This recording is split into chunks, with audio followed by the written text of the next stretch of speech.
You know, I can't be the only one that goes through this. And I can't be the only guy that goes through this. I think it's daunting because everything you take your partner for granted for, shopping, laundry, just pure companionship, it all goes away. And then you're left by yourself with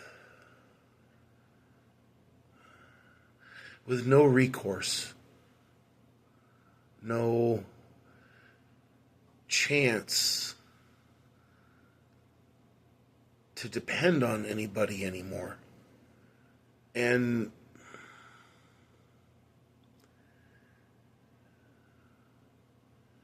before we get into the last part of my story, I kind of wanted to touch base on the things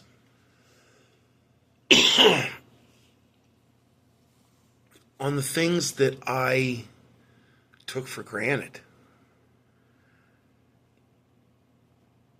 I always thought that Madeline would be there.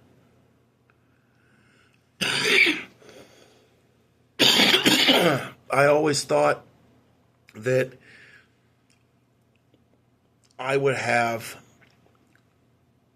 a partner that was by my side. And as time went on, I started to see more and more that the woman I had fallen in love with and the woman I had married, they weren't the same person anymore. Now, whether or not that was my doing or hers, I can't really say.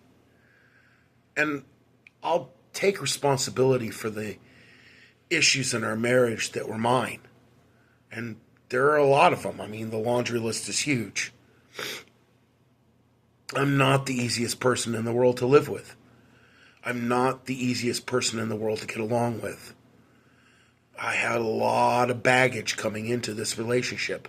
A lot of baggage. And I mean, to be fair, everybody does. She had a lot of baggage as well. And we never really dealt with the baggage.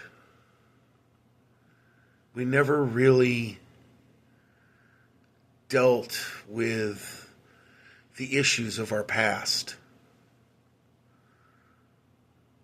Her abuse at the hands of a man that said he loved her. And without getting into too much detail, the abuse was extensive. Horrific. Mind-bogglingly horrific.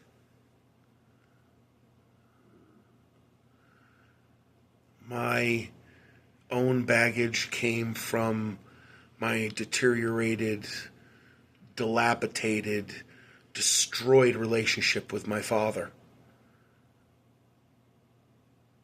And my complete distrust of women. And there was a lot of it. Some my fault, some theirs. I mean, I said in the beginning, I was no angel in my 20s. I was a whore, and I do mean that quite literally. I'd sleep with anything. And I did.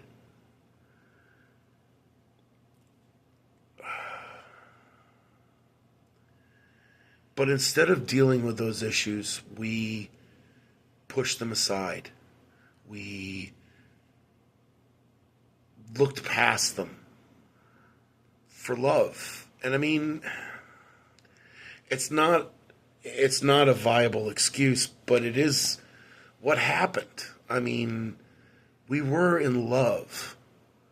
I have no doubt about that. But somewhere along the line, as the song goes, love wasn't enough. Eventually, Just like dead bodies in the water, everything comes to the surface. And you can either dig those bodies out of the water and try and move on, or you just let them float there and ignore their existence. And ours just floated there, and we ignored their existence until it was too late. And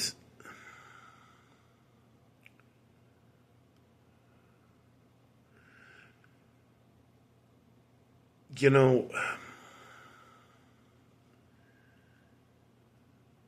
we had done this once before in our relationship, early on in our relationship. We had been together 10 years maybe, and I found out she was cheating on me, which sent me over the edge. And in '07, Blair and I packed up and left, went to New Mexico. Just her and me. There are moments. There are moments since then, after we were in New Mexico and came back, that I wish we had never come back. That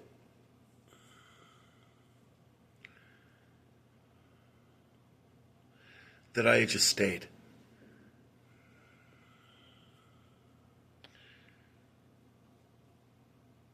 And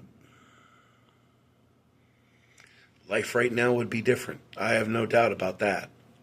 Life will be different. Knowing me back in my early 30s, I'd probably be either engaged to and or married to a Mexican girl. Probably have a couple Latino kids. That's just the kind of person I am. I really like the Latino culture down in New Mexico. It spoke to my cultural diversity that I learned as a habit in military school, you know.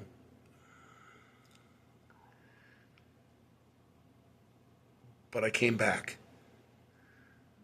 I came back again to save Madeline.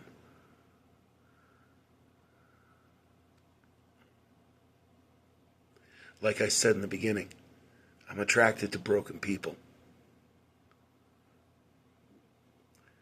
Another one of my crowning failures.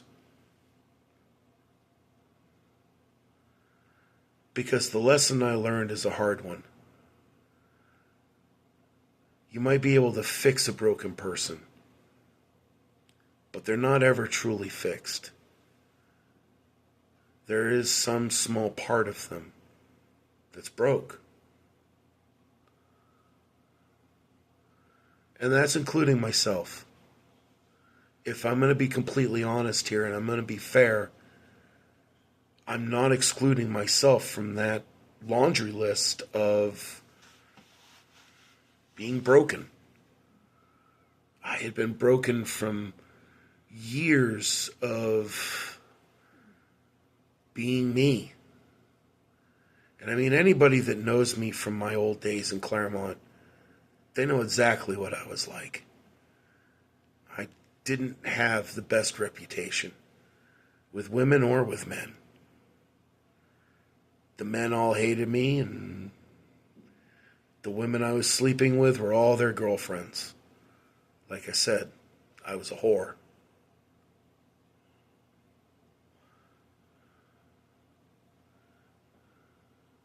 I think what I'm trying to come to terms with now at 51 and the prospect of being alone again, the one thing I'm really trying to come to terms with the fact is that in the end, I did this all to myself. The decisions I made and the choices that I made transpired through my life to create exactly where I'm standing now. Exactly where I'm sitting now, talking to this camera. I wouldn't be doing any of this had I made different decisions earlier on. Had I done any thinking at all. I mean, let's be honest. Thinking wasn't really thinking long term wasn't really in my wheelhouse, so to speak. The only thinking I really did was with my dick, and that has proven time and time again for men for centuries to not be a good thing to listen to. But I digress. We'll get back to my story and the next part of this. That's where you'll start to see exactly why I'm sitting here in front of you.